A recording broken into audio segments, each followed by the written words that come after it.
Hi friends, welcome to my channel. కార్తీకనం పూజకి friend invite చేస్తే వాళ్ళ ఇంటికి వెళ్ళాము.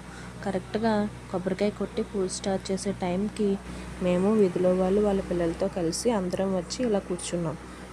ఆంటీ గారు అందరికీ బొట్టు పెట్టి అక్షంతలను చేతికిచ్చారు. ఈ అక్షంతలు చేతిలో పట్టుకొని బామ్మగారు చెప్పిన కథను ఊకొడుతూ వింటే చాలా మంచిది.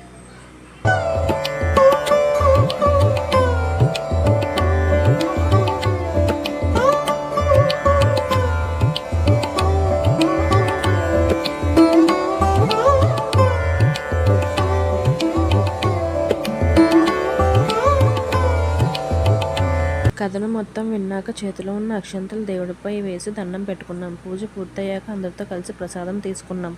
బామ్మగారు కథను చాలా చక్కగా చెప్పారు. అది మీరు వినాలనుకుంటున్నారా? అయితే సబ్స్క్రైబ్ చేసేయండి. మరి పార్ట్ 2లో చూసేద్దాం.